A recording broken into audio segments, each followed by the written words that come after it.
what is the United States likely to do? How's the United States likely to respond? The record here is very clear. Imperial Germany, Imperial Japan, Nazi Germany, and the former Soviet Union. We're not going to allow China to dominate Asia. This is the basis of the pivot to Asia. Right? And this is just the beginning. We're not going to tolerate that. We do not tolerate peer competitors. It will go to enormous lengths to contain the Chinese. Chinese will go to enormous lengths to push us out, and we'll go to enormous lengths to contain them. Because again, you see our great fear is that if the Chinese dominate Asia, they'll be free to roam. You can already see the Chinese roaming in Asia. You can see them roaming in the Persian Gulf. And I'm not being critical of them for 1 second. I say this admiringly as a good realist, right? They roam, but we do not want them roaming into our backyard.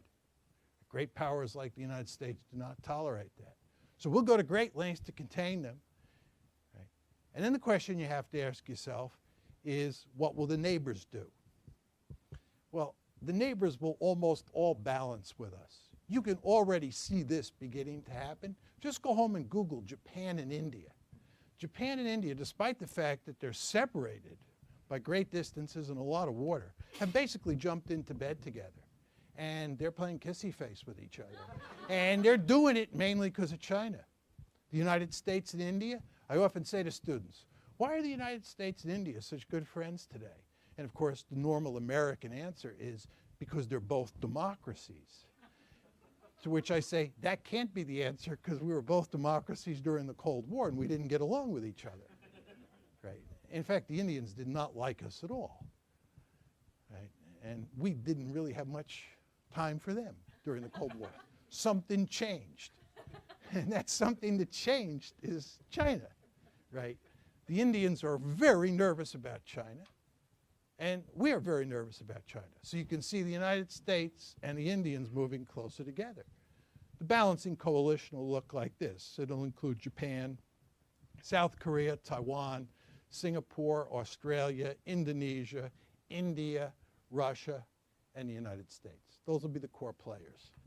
Right? And the interesting question is what happens with countries like Pakistan, Myanmar, Laos, Cambodia.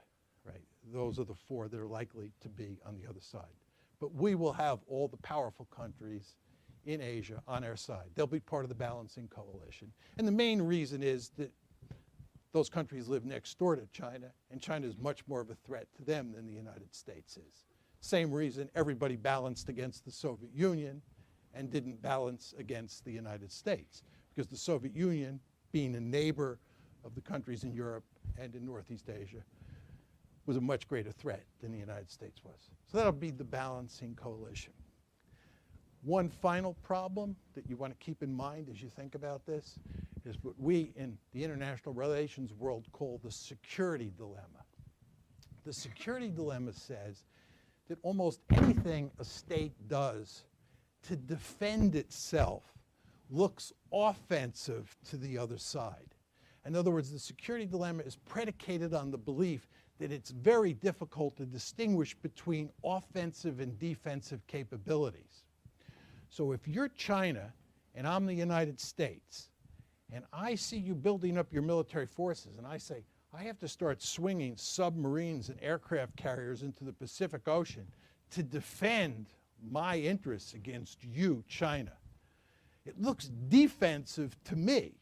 But from China's point of view, these carriers and these attack submarines coming into the Pacific Ocean looks very offensive in nature. So as you have surely noticed, anytime the Chinese increase their defense budget, we scream that they're developing offensive capabilities. They're on the march, right? And they say, absolutely not. This is defensive. We're just defending ourselves. We've got the United States on our doorstep. We have to build up our military capabilities to protect ourselves.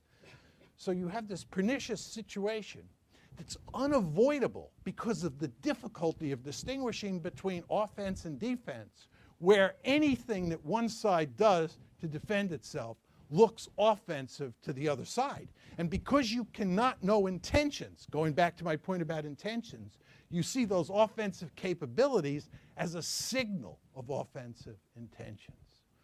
So what's going to happen over time is that you're going to have an arms race, and that arms race is going to have the pernicious effect of making both sides think that the other side is behaving in very aggressive ways.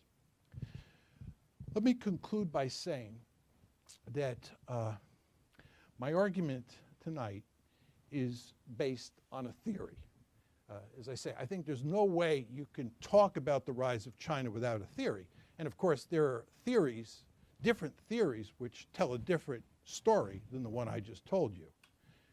But my theory, like any social science theory, gets it right at best about 75% of the time. Now, you're probably saying to yourself, why is this the case? The world is an incredibly complicated place. And the reason we have theories is to help us make sense of this complicated world. And what theories are simplified pictures of reality.